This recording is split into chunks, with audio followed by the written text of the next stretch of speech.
जय हिंद, जय भारत। और एक बार फिर से स्वागत है आप सभी का आपके अपने चैनल लोन हेल्प इंडिया पर। और आज के इस वीडियो में बात करेंगे आर्बिट्रेशन प्रक्रिया के बारे में। आखिर ये आर्बिट्रेशन की प्रक्रिया क्या होती है, बैंक के लोन रिकवरी प्रोसेस में या फिर एनबीएफसी से लोन रिकवरी का आपका मामला है तो इसमें एक बार आर्बिट्रेशन की प्रक्रिया ज़रूर होती है।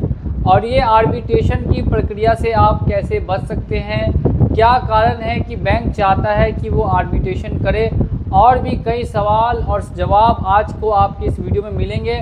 तो वीडियो को अंत तक आप लोग देखते रहिएगा।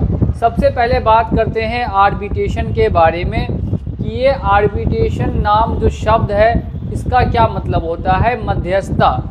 मध्यस्थता का मतलब ये है कि मैं आपको एक एग्जांपल से समझाता हूँ। ये एक है बैंक और ये है जिसने पैसा लिया है। बैंक ने इसको पैसा दिया, अब किसी कारण की वजह से ये पैसा देने में असमर्थ है।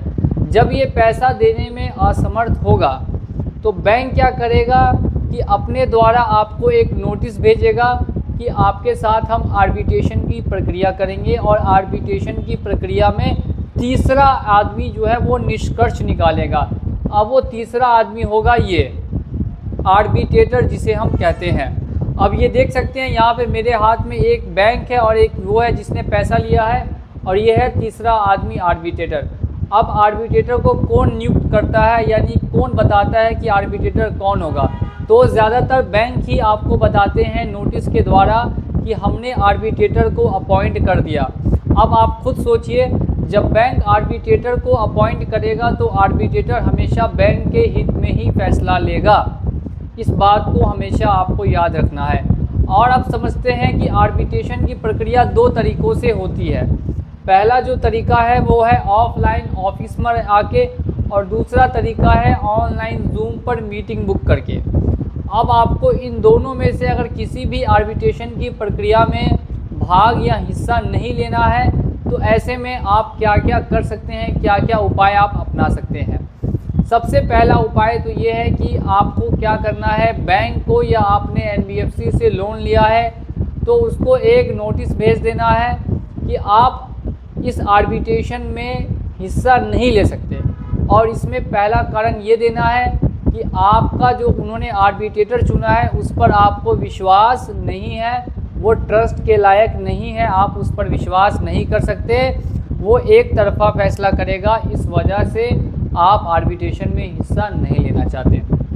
दूसरा रीज़न हो सकता है मेडिकल या किसी और कारण से आप किसी काम में फंस चुके हैं, किसी एक जगह पर फंस चुके हैं और उस जगह से दूसरी जगह नहीं जा सकते।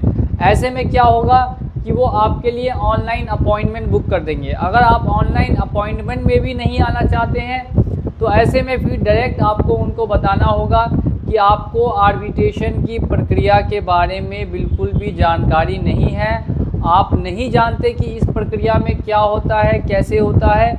और ये आप डायरेक्ट बैंक को या एनबीएफसी को जब सेंड करेंगे तो फिर बैंक और एनबीएफसी अपनी तरफ से आपको आर्बिट्रेशन की प्रक्रिया की डेट बढ़ाएंगे, वो पूरी तरीके से, लेकिन आपको स्टक रहेंगे कि हमको आर्बिट्रेशन ही कराना है। अब इन केस में मान लेते हैं आपने 2-3 उपाय अपनाए और बैंक आर्बिट्रेशन की डेट को बढ़ा दिया 2 महीने से 4 महीने, 4 महीने से 6 महीने, लेकिन वो बैंक वाले हैं जल्दी नहीं मानते हैं। अब अगर एक बार आर्बिट्रेशन में आप नहीं शामिल हुए, ज़्यादातर लोग शामिल नहीं होते हैं, तो अगर आप शामिल नहीं होंगे तो क्या होगा। देखिए, आप शामिल हो या ना हो, फैसला जो है वो एक ही आएगा, और वो फैसला हमेशा बैंक के हित में ही होगा। और वो बैंक के हित में फ़ैसला ये होगा कि आपका जो बैंक अकाउंट है जिसमें कि आपको पैसा दिया गया था, उस बैंक अकाउंट को तत्काल प्रभाव से फ्रीज़ कर दिया जाएगा, उसमें किसी तरीके के ट्रांजैक्शन आप नहीं कर सकते। और इन केस अगर उस बैंक अकाउंट में आपकी सैलरी आती है तो उस सैलरी को भी काट लिया जाएगा लोन का पेमेंट कराने के लिए। तो ये हो गया पहला। अब दूसरा उसमें क्या निकलता है कि 10 दिनों के अंदर आपको पैसा पेमेंट करना होगा। और अगर आप 10 दिनों के अंदर पैसा नहीं देते हैं तो ऐसी कंडीशन में फिर बैंक आप पे कार्रवाई करने के लिए मजबूर हो जाएगा। ये दोनों यहाँ पर आपको फैसले निकाले जाते हैं आर्बिट्रेशन की प्रक्रिया के बाद। अब ऐसे फैसलों से क्या आपके ऊपर किसी तरीके का फ़र्क पड़ेगा?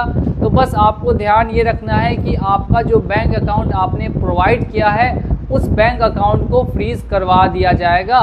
इसके अलावा और किसी तरीके से अगर आपका बड़ा लोन है और आप समझ रहे हैं कि आपकी संपत्ति भी अटैच हो जाएगी और आपकी संपत्ति अटैच करके उसको सेल कर देंगे, तो ये इतना आसान प्रोसेस नहीं है और ना ही पर्सनल लोन के केस में आसानी से हो पाता है।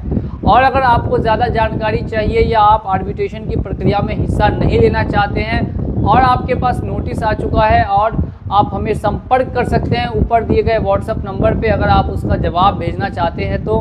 और जवाब एक तरीके से भेज देना सही रहता है कि बैंक को पता हो जाए कि आपकी कंडीशन क्या है। इसी के साथ अगर आपको ये वीडियो हमारी पसंद आई हो तो वीडियो को लाइक कीजिएगा, साथ में इन्फॉर्मेशन वाली वीडियोस के लिए हमारे चैनल को सब्सक्राइब कर दीजिए। चलिए चलता हूँ आज के इस वीडियो में और मिलूँगा आप लोगों से अगली वीडियो में बहुत ही जल्द।